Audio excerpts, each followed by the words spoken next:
شهر الوحدة أهلا يا شهر القرآن أهلا. Ashamaa harka fuunee kabajamtootaa fi jaalatamtoota ilmaan Oromoo qaqqaalii idil-addunyaa irratti argamtan akkam jirtan fayyaa keessanii jirtu baga daraattan isiniin jechaa egaa har'as qophii tokko qabadhee dhufee qophii kana faana akka turtan kabajaa fi jaalalaan isin gaafadhaa. Ani qopheessan qophicha kanaa Amiin Awwalii hanga dhuma qophii kiyyaatti turtii gaarii isiniin jedha. Bara dhibbootaan lakkaa'amuuf sirna abbaa hirrummaa impaayera warra Roomaa kan ta'e Baazantaayin roorrifamtee bulaa kan turte magaalaan Qudsii bara mootummaa Umar keessa jajjabeen loltuu kanniisaa hoggansa Khaalid ibn Waliidii fi Abu Ubeydaa ibnul Jarraan bobbaafaman duula waraana Tarsimoo Masakami gaggeessuun impaayera Baazantaayin cabsanii magaalaa Qudsii dabalatee masgiida kabajamaa Al-Aqsaa bilisoomsuun irra deebiin akka muslimootaatti deebisan.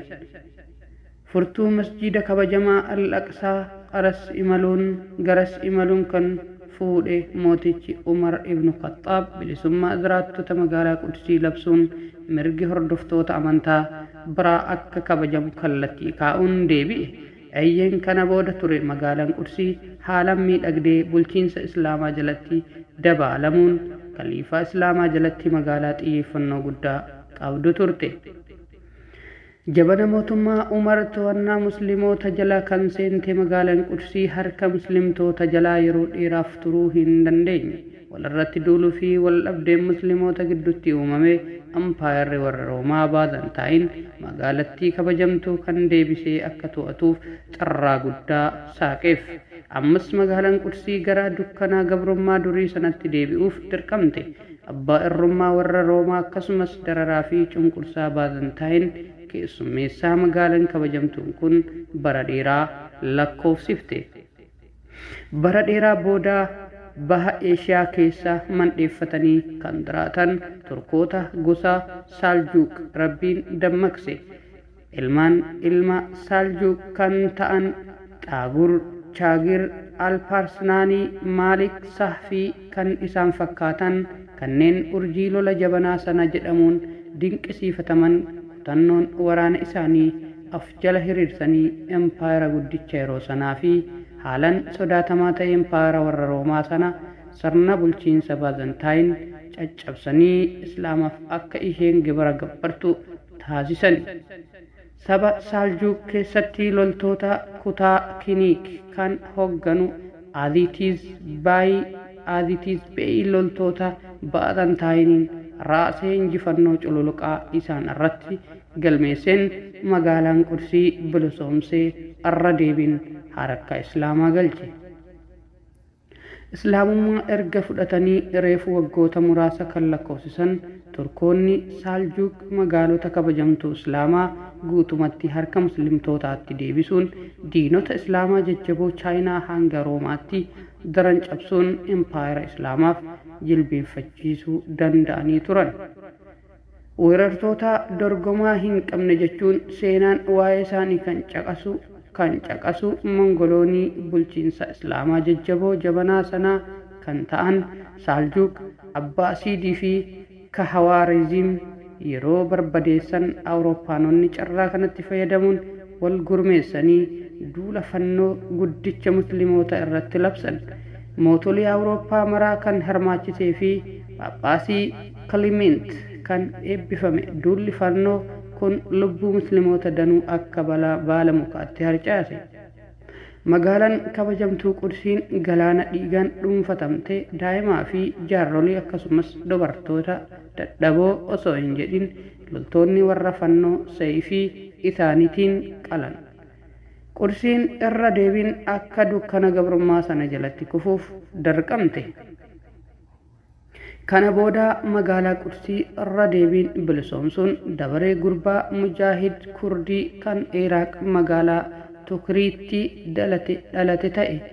Mujaahidichi ol adeeman umriin isaa reefu ganna 29 qaqqabe yoo ta'u maqaan isaa Sahladdiin Al-Ayyuubii jedhama.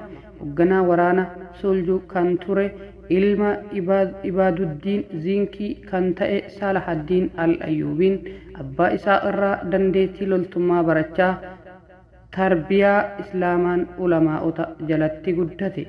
Abbaan isaa Imaamuddin Zink Salahaddin akka inni ijoollee waliin taphatu hin fedhu ture. Salahaddin ijoollee waliin osoo taphatu yoo arge abbaan isaa haalan isa adaba. Baay'ee itti dallanas ani sichi guddatee qorsi bilisoomsita osoon jedhee abdadhu ati asii ijoollee wajjin taphattaa jedhee itti dheekkamaa. Yeroo sana Salahaddin adabbii abbaa isaatiin hin boo'u. Maaliif akka abbaan isaa itti dheekkamu jabeessee waan beekuuf. Osoo qursiin gabrummaa jala jirtuu garaa maaliitu na kolfa jechuun ijoollummaa isaa irraa onnataa kan guddate Salahaddin Al-Ayyubiin boodarraa gama Turkootaa ijaaruun loltuu dandeettii waraanaa qabdu qaamaa fi qalbii leenjise. Hooggansa Salahaddin Al-Ayyubiin gara qursiitti kan bobbaafaman loltoonni kunniin loltoota fannoo gamtaa Awurooppaa humna guddaa qabu barbadeessuun irra deebiin magaalaa kabajamtuu kana bilisoomsanii seenaa dhaloonni leellisu hojjetani. Boodarra Turkoonni biyya Misriitti mootummaa Mamluuk ijaaran magaalattii kabajamtuu Qudsii bulchiinsa isaanii jalatti dabaluun kunuunsanii tiksuun dhalootatti dabarsan itti fufuun impaayerri Islaamaa guddichi kan guutuu addunyaa biratti sodaatamu Ottomaan impaayerii yookiin Daawutul Usmaaniyyaan dabarsee isa amanaa Umar kan taate Qudsii tiksuuf waadaa seene. Ottomaan impaayera jireenya bulchiinsa isaa keessatti mirga muslimtootaa guutuu addunyaa keessatti argamanii tiksuun kabaja Islaamaaf waggoota 600 oliif waardiyaa dhaabbate. Biyyoota Awurooppaa mogolee isaanii cabsuun jilbeenfachiise. Biyya guddittii Ruushiyaa dugda rukutuun akka isheen ol jettee muslimtoota hin nyaarre taasise. Hanga xumura sirna mootummaa isaatti Qudsii dabalatee Makkaa fi Madiinaa diinotaaf dabarsee utuu hin kennin kabaja isaaniitiin isaan jiraachise. Amma garuu magaalattiin kabajamtuun kun lola addunyaa tokkoffaa irraa jalqabuun hanga har'aatti humna gamtaa Yahudotaa fi humna gamtaa Yahudotaa fi humnoota biraa jalatti kuftee jirti. Eeyyan magaalaan galii kun gabrummaa jalatti imimmaan ishee dhangalaasuu erga eegaltee jaarraa tokko lakkoofsuuf qarqara irra geessee jirti. Kana booda hoo dukkanoota jajjabaa sana keessaa baatee bilisummaa ishee akkuma dhandhamaa turte. Magaalaan Qudsii dukkana gabrummaa amma keessa jirtu kana keessaa kan ishee baasu gootni akka Salahaddin Atiizi Bey fi Alpaarsalaan hin dhufan jennee yaanna. Kanaafuu kabajamtootaa fi jaalatamtoota hordoftoota maatii kiyyaa fi akkasumas jaalattoota koo hunda keessanuu qophiin an qabadhee dhufe kana fakkaataa hanga qophii birootiin walitti deebinutti turtii gaarii isiniin jedha.